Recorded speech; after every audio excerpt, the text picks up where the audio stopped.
Hello friends, welcome to E educator. Friends, इस video lecture में हम इम्पोर्टेंट क्वेश्चन सीरीज़ का सेट 3 डिस्कस करेंगे। दोस्तों, मैं आपको एक बात बताना चाहता हूँ, इस वीडियो लेक्चर में हम जो क्वेश्चन डिस्कस कर रहे हैं ये कभी ना कभी किसी न किसी एग्ज़ाम्स में विशेषकर एसएससी और अदर एग्ज़ाम्स में भी क्वेश्चन आए हुए हैं। तो इन इम्पोर्टेंट क्वेश्चंस को हम डिस्कस करते हैं। चलिए शुरू करते हैं। दीवाने कोही किससे संबंधित है? मोहम्मद तुगलक, फिरोज तुगलक, अकबर, अलाउद्दीन खिलजी। तो इसका क्वेश्चन का आंसर है ये मोहम्मद तुगलक से संबंधित है। इसका एक्सप्लेनेशन देख लेते हैं। दीवाने कोही या अमीर कोही की स्थापना मोहम्मद तुगलक ने खेती को बढ़ावा देने के लिए की थी। मोहम्मद तुगलक को अपनी सनक एवं क्रूर कामों की वजह से पागल, स्वप्नशील एवं रक्तपिपासु कहा गया है। तो इस दीवाने कोही, इस विभाग को अमीर कोही के नाम से भी जाना जाता था। इससे मेनली खेती को बढ़ावा देने के लिए मोहम्मद तुगलक ने इसकी स्थापना की थी। और मोहम्मद तुगलक के बारे में अधिकतर बोला जाता है इसे पागल और स्वप्नशील बोला जाता है, क्योंकि ये बहुत सनकी टाइप का था। कभी इसने अपनी राजधानी को भी चेंज किया था बार बार।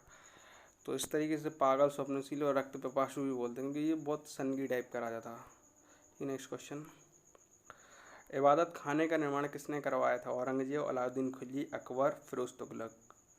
क्वेश्चन का आंसर है अकबर ने। एक्सप्लेनेशन देखते हैं। इबादत खाने का निर्माण अकबर ने फतेहपुर सीकरी में 1575 ईस्वी में करवाया था। इसके निर्माण के अकबर का उद्देश्य विभिन्न धर्मों के धर्मगुरुओं को इकट्ठा करके विभिन्न धर्मों की धार्मिक शिक्षाओं पर चर्चा करना था। तो 1575 ईस्वी में अकबर ने फतेहपुर सीकरी में इसका इबादत खाने का निर्माण करवाया था, और इसका उद्देश्य विभिन्न धर्मों के धार्मिक गुरुओं को इकट्ठा करके उनकी अच्छी धार्मिक शिक्षाओं पर चर्चा करना था। और अकबर ने एक दीन इलाही धर्म भी चलाया था। इसमें ये मतलब अकबर एक बहुत धार्मिक और सहिष्णु राजा था। इसका एक दीन इलाही धर्म भी चलवाया, इबादत खाने का निर्माण भी करवाया था। चलिए नेक्स्ट क्वेश्चन देखते हैं।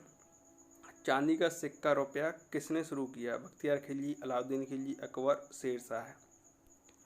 तो ये चांदी का सिक्का शेरशाह ने चालू किया था। इसका एक्सप्लेनेशन देखिए। चांदी के सिक्का शेरशाह ने प्रारंभ किया था। चांदी और तांबे का अनुपात 1:64 किया गया था। तो इसमें जो चांदी और तांबे का अनुपात था 1:64 उसने निश्चित किया था। नेक्स्ट देखिए। मुगलों की अदालत में भाषा थी तुर्की, उर्दू, फारसी, अरबी। तो मुगलों की अदालत में जो भाषा थी फारसी थी। तो इसका एक्सप्लेनेशन देखते हैं। मुगलों के राजकाज के सभी कार्य फारसी भाषा में ही किए जाते थे। तो इनकी विशेष नॉर्मली ऑफिशियल लैंग्वेज फारसी ही थी, जिसमें सारे काम किए जाते थे मुगलों के टाइम पर। नेक्स्ट क्वेश्चन है। भारत में हिमालय की सबसे ऊंची चोटी कौन सी है? Nanda Devi, K two Godwin Austen, Kanchenjunga, mount Everest. तो इसका आंसर है केटू गॉडविन ऑस्टिन। नेक्स्ट इसका एक्सप्लेनेशन है। केटू गॉडविन ऑस्टिन भारत में हिमालय की सबसे ऊंची चोटी है। इसकी ऊंचाई 8,611 मीटर है। कंचनजंगा भारत में हिमालय की दूसरी ऊंची चोटी है। इसकी ऊंचाई 8,586 मीटर है। केटू गॉडविन ऑस्टिन यह गिलगिट बाल्टिस्तान में स्थित है, और कंचनजंगा भारत के सिक्किम में स्थित है। तो इसकी केटू की ऊंचाई 8,611 मीटर और कंचनजंगा की ऊंचाई 8,586 मीटर। और ये गिलगिट बाल्टिस्तान में स्थित है केटू, और कंचनजंगा सिक्किम में स्थित है भारत में। और गिलगिट बाल्टिस्तान वाला जो एरिया है जो पीओके के अंडर आता है, पाक ऑक्यूपाइड कश्मीर के अंडर। ठीक है, तो आगे देखते हैं। राजस्थान का खेतड़ी क्यों प्रसिद्ध है? लोहा उत्पादन के लिए, कोयले का उत्पादन के लिए, तांबे के उत्पादन के लिए, इनमें से कोई नहीं। तो ये राजस्थान का खेतड़ी तांबे के उत्पादन के लिए फेमस है। इसका एक्सप्लेनेशन देखते हैं। राजस्थान का खेतड़ी तांबे के उत्पादन के लिए प्रसिद्ध है। झारखंड का झरिया कोयले के उत्पादन के लिए फेमस है, और सेवभूमि बिहार लोहे के उत्पादन के लिए फेमस है। मतलब इसमें ये 3 प्लेस पूछे जाता है अधिकतर कई बार एग्जाम में। एक तो राजस्थान का खेतड़ी, तो ये तांबे के उत्पादन के लिए है, और एक आता है अधिकतर एग्जाम पूछते हैं झारखंड के झरिया के बारे, तो ये कोयले के उत्पादन के लिए, और सेवभूमि बिहार ये लोहे के उत्पादन के लिए। तो ये कंप्लीट बता दिया, इस एक्सप्लेन कर दिया इस क्वेश्चन में। 3 प्लेस कई बार पूछे जाते हैं, कभी कभी उल्टा भी पूछ लेते हैं कि सेवभूमि में किसके लिए फेमस है, या मतलब इस तरीके से पूछ लेते हैं। एलन वाडल का संबंध किस देश से? ऑस्ट्रेलिया से, इंग्लैंड से, न्यूजीलैंड से, साउथ अफ्रीका से। तो इसका आंसर है, इनका संबंध ऑस्ट्रेलिया से है। क्वेश्चन का एक्सप्लेनेशन, एलन वाडल ऑस्ट्रेलिया टीम के कप्तान हैं जिनके नेतृत्व में ऑस्ट्रेलिया टीम ने 1987 का वर्ल्ड कप इंग्लैंड को हराकर पहली बार जीता था। तो ये ऑस्ट्रेलिया टीम के कप्तान हैं, नहीं थे क्योंकि अब तो इन्होंने रिटायरमेंट ले लिया, सॉरी गलत लिख गया मेरे से।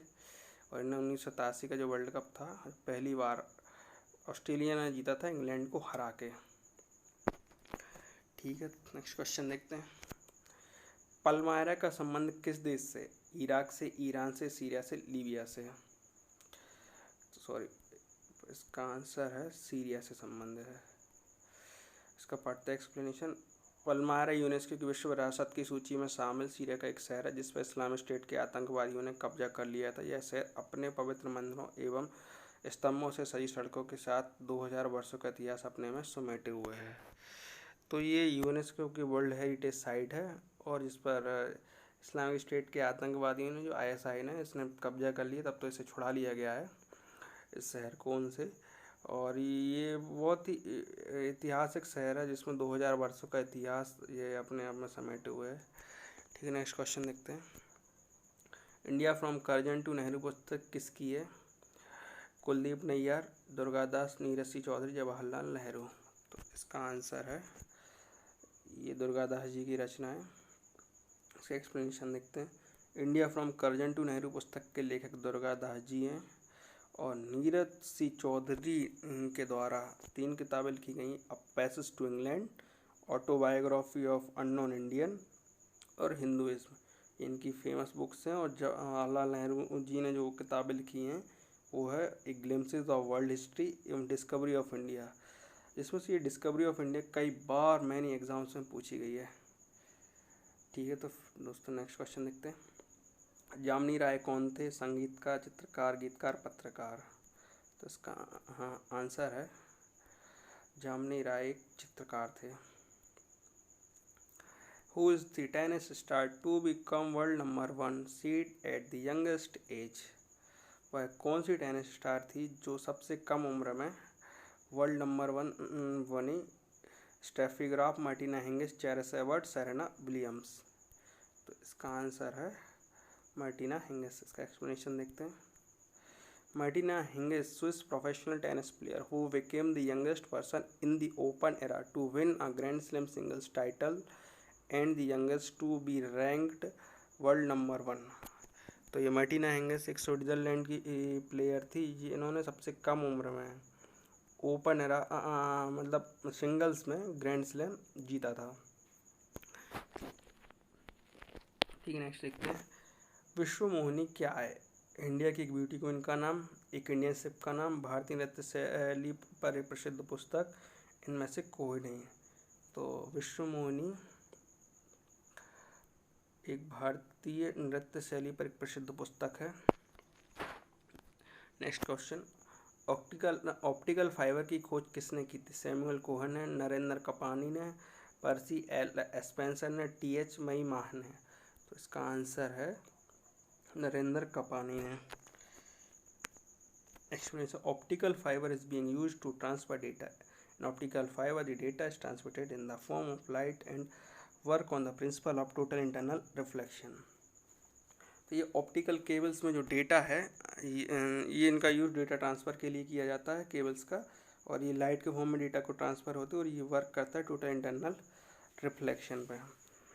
और आपको एक जानकारी के लिए बता दूँ, ऑप्टिकल फाइबर ये केबल्स हैं, जैसे हम जो इंटरनेट से आज एक कॉन्टिनेंट से दूसरा कॉन्टिनेंट जुड़ा हुआ है, तो ये इनकी ऑप्टिकल फाइबर की बहुत बड़ी बड़ी केबल्स समुद्र में बिछाई गई हैं जिसके द्वारा हम मतलब पूरी दुनिया को कनेक्ट किए हुए हैं। तो ये जो केबल्स है ऑप्टिकल फाइबर की केबल है जिस पे कोटिंग होती है बहुत ज़्यादा। ठीक है, देखते हैं नेक्स्ट क्वेश्चन। भारत ने हाल ही में पेट्रोलियम को देश से बाहर स्टोर करने के लिए किस देश के साथ MOU साइन किया है? France, Australia, Canada, America.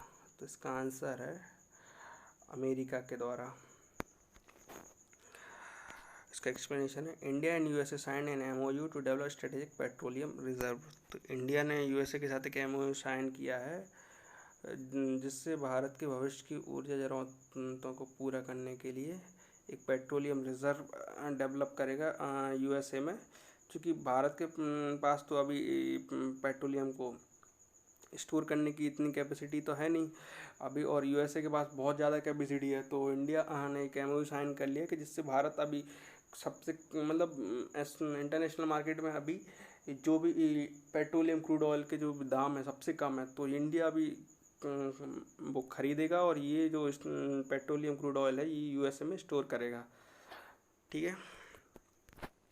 Next, निम्न में से कौन चित्रकारिता के क्षेत्र में मशहूर है? परवीना सुल्तान, प्रोफेसर टी.एन. कृष्णन, राम किंकर, राजा रवि वर्मा। तो इसका आंसर है राजा रवि वर्मा। नेक्स्ट, इसका एक्सप्लेनेशन है, राजा रवि वर्मा भारत के प्रमुख चित्रकारों में से एक हैं। उन्होंने भारतीय साहित्य एवं संस्कृति के पात्रों का अपनी चित्रकारिता में चित्रण किया है। इनके चित्र हिंदू महाकाव्य धर्म ग्रंथों में जो पात्र उन पर बनाए गए हैं। तो राजा रवि वर्मा के जो चित्रकारिता में जो पात्र हैं वो महाकाव्य और हिंदू महाकाव्यों और धर्म ग्रंथों में जो पात्र हैं उन पर विशेषकर ने चित्रकारिता की है। और परवीना सुल्तान ये गायिका हैं जिन्हें 23 वर्ष की उम्र में पद्मश्री से सम्मानित किया गया था 1967 में। राम किंकर एक कथावाचक और हिंदी साहित्यकार थे जिन्हें 1999 में पद्म विभूषण से सम्मानित किया गया था। नेक्स्ट क्वेश्चन है, द कंपनी ऑफ वुमन के ऑथर कौन है? John Grey, David Baldacci, Dick Francis, Khushwant Singh. तो इसका आंसर है company of woman Khushwant Singh की रचना है। ठीक है, पढ़ते हैं। खुशवंत सिंह एक लेखक पत्रकार थे जिन्हें 1974 पद्म विभूषण से सम्मानित किया गया, जिससे उन्होंने 1984 में ऑपरेशन ब्लू स्टार के विरोध में वापस लौटा दिया। इसके बाद 2007 में उन्हें पद्म विभूषण से सम्मानित किया गया। तो 1974 में पद्म विभूषण दिया गया था और 1984 में जो ऑपरेशन ब्लू स्टार के विरोध में उन्होंने ये पुरस्कार वापस लौटा दिया था। 2007 में इन्हें पद्म विभूषण से सम्मानित किया गया। अब देखना कितने बड़े लेखक हैं और ये वो है। और इनकी कुछ प्रमुख रचनाएं हैं, train to Pakistan, I shall never hear nightingale, the portrait a lady, why I supported the emergency, Delhi a novel. ये इनकी कुछ रचनाएं हैं जो फेमस। ठीक है, इनका तो निधन हो चुका है। ठीक है, हम नेक्स्ट क्वेश्चन देखते हैं। अंतरिक्ष में भेजा गया भारत का प्रथम उपग्रह भास्कर, रोहिणी, आर्यभट्ट। तो अंतरिक्ष में भेजा गया भारत का पहला उपग्रह आर्यभट्ट था। आर्यभट्ट को 1975 में रूस की सहायता से अंतरिक्ष में भेजा गया था। इसकी सफलता के बाद वर्ष 1981 में भास्कर प्रथम का प्रक्षेपण किया गया था। तो 1975 में से रूस की सहायता से अंतरिक्ष में भेजा था भारत ने, और 1981 में जब आर्यभट्ट का मिशन सफल हो गया तो इसके कुछ वर्षों बाद भारत ने 1981 में भास्कर प्रथम का प्रक्षेपण भी रूस की सहायता से किया था। नेक्स्ट, किस वंश के शासकों ने ब्राह्मणों और बौद्ध भिक्षुओं को कर मुक्त गांव देने की प्रथा शुरू की थी? सातवाहन, मौर्य, गुप्त, चोल। तो इस क्वेश्चन का आंसर है सातवाहन। एक्सप्लेनेशन देखते हैं। ये यहाँ पे सातवाहन होना था। सातवाहन वंश की स्थापना सिमुक ने की थी। उन्होंने 230 ईसा पूर्व से लेकर दूसरी शताब्दी तक दक्षिण भारत पर राज किया था। अशोक की मृत्यु के बाद सातवाहनों ने अपने आप को स्वतंत्र घोषित कर दिया था। तो सातवाहन वंश की जो स्थापना है वो सिमुक ने की थी। ये कई बार ये एग्जाम से पूछा जाता है ये क्वेश्चन कि सातवाहन वंश की स्थापना किसने की थी, तो ये याद रखना सिमुक ने की थी। और बाकी का तो ये 230 ईसा पूर्व से दूसरी शताब्दी तक भारत पर राज किया था। और चूँकि मौर्य वंश जब कमज़ोर हो गया था अशोक की मृत्यु के बाद सातवाहनों ने अपने आप को स्वतंत्र घोषित कर दिया था। ये कुछ फैक्ट थे। धरती पर किस कारण वायुमंडलीय दबाव बढ़ता है? पृथ्वी का घूमना, गुरुत्व खिंचाव के कारण, पृथ्वी का आसमान तापमान बढ़ना, इनमें से कोई नहीं। तो इसका आंसर है गुरुत्व खिंचाव के कारण वायुमंडलीय दबाव बढ़ता है। नेक्स्ट है होप मार्स मिशन का संबंध किस देश से? सऊदी अरब, कतर, यूएई, कुवैत। तो इसका आंसर है यूएई से संबंध है। इसका एक्सप्लेनेशन है, hope Mars mission Islamic countries द्वारा मंगल पर भेजा जाना पहला मार्स मिशन है। इस मिशन का उद्देश्य मार्स के वातावरण को स्टडी करना है। इसे जापान की सहायता से लॉन्च किया गया था। तो ये होप मार्स मिशन ये इस्लामिक वर्ल्ड, मतलब इस्लामिक वर्ल्ड बोले, इस्लामिक किसी भी मुस्लिम देश द्वारा भेजा जाना मार्स पर ये पहला मिशन है। ये यूएई ने भेजा है और इसका उद्देश्य मार्स के वातावरण को स्टडी करना है और यह जापान की सहायता से लॉन्च किया है। ठीक है, इसमें नासा ने भी बहुत, नासा और इसरो ने भी इस मिशन को कंप्लीट करने के लिए बहुत हेल्प किया हुआ है। ठीक है, नेक्स्ट क्वेश्चन देखते हैं। कॉम्पैक्ट डिस्क सीडी में डेटा को स्टोर किस तरह से किया जाता है? मैग्नेटिक, इलेक्ट्रिकल, ऑप्टिकल और इलेक्ट्रोमैकेनिकल रूप में। इसका आंसर है ऑप्टिकल रूप में। कॉम्पैक्ट डिस्क कंप्यूटर की सेकेंडरी मेमोरी, इसमें डेटा को लाइट के फॉर्म में स्टोर किया जाता है। सामान्यतः सीडी की कैपेसिटी 650 से 700 MB के बीच होती है। तो इसमें जो डेटा है सीडी में ये लाइट के फॉर्म में स्टोर किया जाता है और इसकी जो कैपेसिटी 650 से 700 MB होती है। और जब ये कंप्यूटर सीडी के डेटा को जब रीड करता है तो इसमें जो सीडी राइटर है उससे एक लेज़र बीम सीडी पर पड़ती है, जिसकी वजह से ये सीडी के जो डेटा है उसे रीड करता है सिस्टम। आगे देखते हैं। एचसीएल कंपनी के फाउंडर कौन है? नंदन नीलकर्णी, शिव नाडार, रोशनी नाडार, सी विजय कुमार। तो इसका आंसर है शिव नाडार ने इस कंपनी की स्थापना की थी। एक्सप्लेनेशन है, एचसीएल कंपनी की स्थापना वर्ष 1974 में शिव नाडार ने की थी। वर्तमान में सी विजय कुमार इस कंपनी के CEO हैं और एवं रोशनी नाडार इस कंपनी की कार्यकारी निर्देशिका हैं।